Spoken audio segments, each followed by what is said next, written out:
Berebut tafsir Pancasila, itulah tema Rosi malam hari ini. Mengapa tema ini Rosi angkat? Karena hari ini, hari Kamis tanggal 16 Juli, pemerintah telah menyatakan sikapnya bahwa tidak ada lagi pembahasan tentang RUU haluan ideologi Pancasila.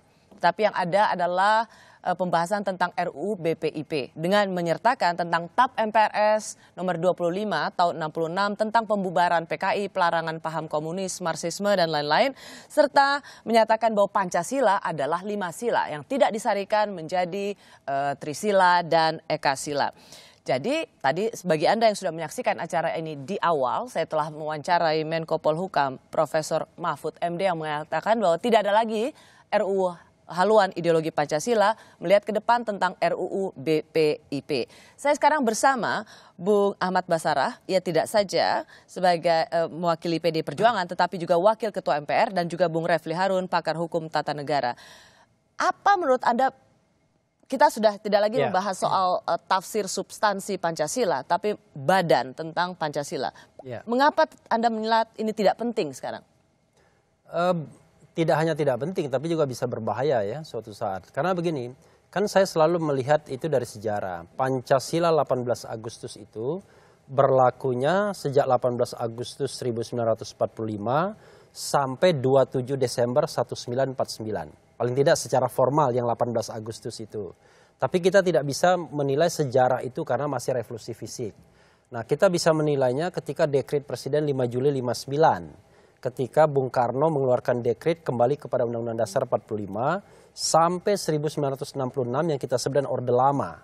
Nah, Orde Lama itu kalau kita mau objektif kan bukan sejarah bagus dalam sejarah Republik ini, walaupun yang bagus tentu ada. Tetapi dengan Nasakom itu maka itu kan sudah menjadi sebuah katakanlah ya tinta hitam lah di dalam sejarah kita. Dan itulah tafsir Pancasila Orde Lama itu. Lalu kemudian ketika Orde Baru datang, komnya itu dihilangkan dengan membubarkan PKI, tapi kemudian di zaman Orde Baru, Pancasila dan Undang-Undang Dasar 1945 itu menjadi semacam jimat untuk menggebuk siapapun yang dianggap tidak sejalan dengan pemerintah dengan mengatakan dengan mengatakan dia menentang Pancasila dan Undang-Undang Dasar 45, bahkan dinilai subversi. Maka dari dua sejarah ini saya melihat ketika Pancasila itu dibajak oleh negara, diangkat ke level state saja, dan state menjadi penafsir tunggal Pancasila, maka Pancasila itu menjadi alat gebuk. Orang yang tidak setuju. Dan itu bisa terjadi ketika itu dilebagakan. Nah, kemudian pada masa awal-awal reformasi kita kan tidak bicara Pancasila yang diambil oleh negara. Baru kemudian 2017-2018 kita bicara lagi mengenai Pancasila yang harus diambil negara untuk pembinaannya. Karena ya ada persaingan politik yang sesungguhnya yang sifatnya temporer. Anda pernah mengatakan ini tidak pernah terlepas dari Pilkada DKI, pemilu presiden kemarin. Pilkada DKI. Nah, saya melihat bahwa persaingan ini kan sifatnya temporer sesungguhnya. Kenapa Anda tidak melihat bahwa ini untuk kepentingan bangsa? Mengapa justru karena kepentingan bangsa itulah saya melihat dia jangan diambil, di-capture oleh negara. Karena kenapa? Pemerintah dan negara itu kan berbeda. Negara harus sustainable, tapi pemerintah bisa berganti setiap saat. Sekarang mungkin the ruling partinya PDIP, partai Pak Basarah ya. Tetapi besok kan bisa saja berubah. Nah, karena itu saya kunci di situ dulu Bung Refli, artinya berbahaya negara mengambil tidak ada soal substansi definisi Pancasila, tapi membuat satu lembaga negara itu sangat berbahaya. Mengapa itu penting untuk PD Perjuangan? Nanti saya elaborasi lagi ya. Saya menghormati pandangan Bung Refli yang seperti itu. Melihat ada ekses atau residu dari proses pembinaan Pancasila di masa-masa yang lalu. Saya kira kita bersepakat bahwa negara yang kita anut ini adalah negara demokrasi yang berdasarkan demokrasi. Sebagai negara demokrasi, Presiden Republik Indonesia saat disumpah di MPR, mengambil sumpah dan janjinya, ia mengatakan akan setia dan menjalankan Undang-Undang Dasar dan peraturan perundang-undangan dengan seluruhnya. Lalu kemudian Presiden dalam pasal 4 ayat 1 Undang-Undang Dasar diberi kewenangan sebagai memegang kekuasaan pemerintahan tertinggi. Untuk apa? Untuk menunaikan janji negara. Janji negara di pembukaan Undang-Undang 45 dikatakan yang pertama adalah melindungi bangsa dan segenap tumpah darah Indonesia. Janji melindungi bangsa dan segenap tumpah darah Indonesia diantaranya adalah melindungi bangsa Indonesia dari serbuan-serbuan ideologi transnasional yang sekarang masuk ke Indonesia secara terstruktur, sistematis, dan masif. Dampak dari pasca dibubarkannya BP7 tahun 99 oleh Presiden Habibie, karena dianggap BP7 ini adalah produknya Pak Harto, P4 produknya Pak Harto, lalu kemudian digeneralisir, dibubarkan P4, dicabut tetap 2 nomor 78, dibubarkannya BP7 tahun 99, dihapuskannya mata pelajaran Pancasila dari mata pelajaran wajib dalam revisi Undang-Undang Sisdiknas tahun 2003. Dampak dari itu semua, Rosi, secara sosiologis, bangsa Indonesia sekarang menuai badai. Ya, kita lihat berbagai survei, betapa ideologi intoleransi, ideologi ekstremisme keagamaan masuk ke Indonesia secara TSM, lalu kemudian merubah orientasi ideologi sebagian generasi kita.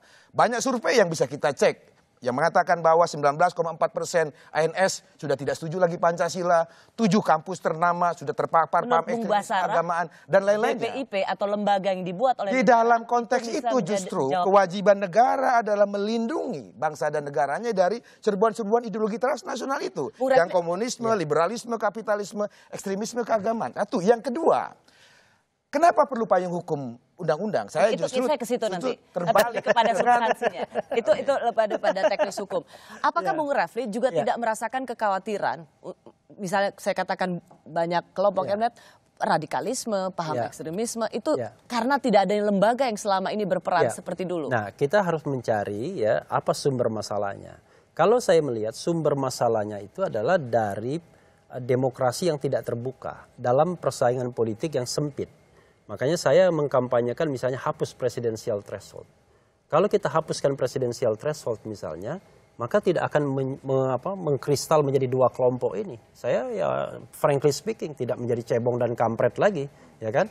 Tidak menjadi orang yang dianggap pro Pancasila lalu pro khilafah. Oke, maka yang terjadi adalah tanpa lembaga yang seperti yang selama ini katakan diberikan kepercayaan negara soal pembinaan ideologi Pancasila, menurut Anda dengan nol threshold itu bisa paham radikalisme? Satu. Yang kedua adalah ketika kita mau bicara tentang membelajarkan orang tentang Pancasila, maka yang kita butuhkan adalah suatu guidance, sebuah kurikulum.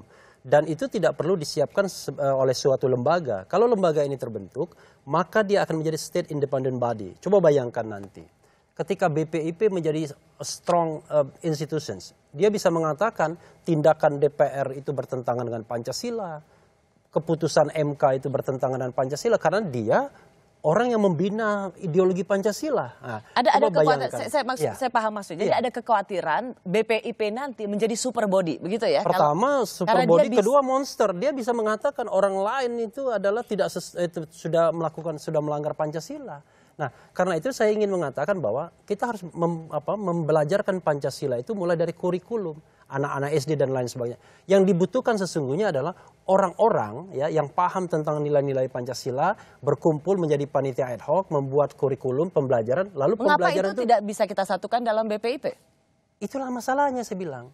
Kalau lembaga yang dibentuk dan lembaga itu menjadi strong institutions, maka lembaga itu nanti ada excess-excessnya. Ini pada kecemasan. Saya justru berpikir sebaliknya dari cara pandang dan cara berpikir Bung Refli. Justru kalau BPIP ini hanya diatur oleh payung hukum Perpres dan Perpres itu kita sama-sama tahu itu adalah diskresi hukum presiden, politik hukum presiden yang menjadi kewenangan presiden. Maka bisa saja presiden-presiden berikutnya menyalahgunakan wewenang itu menjadi kekhawatiran apa yang Bung Refli katakan. Justru karena kita mencegah agar pembinaan ideologi Pancasila ini tidak dipakai politisasi kekuasaan pemerintahan seperti terjadi di masa lalu, maka kita pindahkan regulasinya pada bentuk undang-undang. Mengapa undang-undang? Karena rakyat ikut mengatur melalui perwakilannya di DPR. Kemudian pengawasannya dan lain sebagainya. Dalam perspektif kalau saya mengatakan BPIP-nya itu yang akan mengurangi otoritarianisme. Baik melalui Perpres, presiden berikutnya baik melalui Perpres maupun melalui undang-undang, saya tidak setuju dua-duanya. Itu persoalannya. Jadi untuk menghilangkan ekses negatif tersebut, jangan membentuk lembaga semacam BPIP. Coba bayangkan. Cuman mungkin begini Prof. Refli, karena Anda merasa trauma karena dulu itu berbentuk Perpres. Sehingga itu bisa didefinisikan oleh penguasa. Karena kami sama-sama trauma. Sesuai dengan sebenarnya kan Pancasila itu ada berbagai fungsi yang kadang-kadang kita cuma sempitkan ideologi. Satu, di masyarakat dia adalah falsafah. Jadi sebagai falsafah dia sudah hidup di masyarakat. Tanpa state pun Pancasila itu ada. Dan kita hidup dengan nilai-nilai ketuhanan, kemanusiaan itu sudah biasa. Lalu kemudian ketika dia diangkat ke level negara, dia menjadi dasar negara. Ya kan? Dia menjadi sumber dari segala sumber hukum. Dan dia juga menjadi alat filter bagi masuknya nilai-nilai asing. Ya, persis. Nah, karena itu sebenarnya yang butuh Pancasila ya yang seperti yang dipikirkan sekarang ini adalah negara, the state. Negara. Karena gini. Tugas negara adalah melindungi segenap bangsa, mensejahterakan dan lain sebagainya. Untuk dia mendapatkan atau melaksanakan amanah tersebut, dia diberikan kekuasaan. Dengan kekuasaan itu dia memegang semua resources negara. State apparatus, financial resources dan lain sebagainya. Orang mengatakan power tends to corrupt. Agar kemudian dia tidak menyalahgunakan kekuasaan, maka negara atau pemerintah itu dikasih dasar. Anda boleh memegang amanah dan segala resourcesnya, tapi ingat loh, dasar Anda memerintah adalah ketuhanan yang Maha Esa. Oke. Anda mengatakan Pancasila itu harusnya justru lebih menjadi essential nilai tidak saja buat bangsa Indonesia, bagi para pejabat politik atau pejabat publik. Kami Karena kembali itu aneh sesaat lagi. sekali diperlukan BPIP.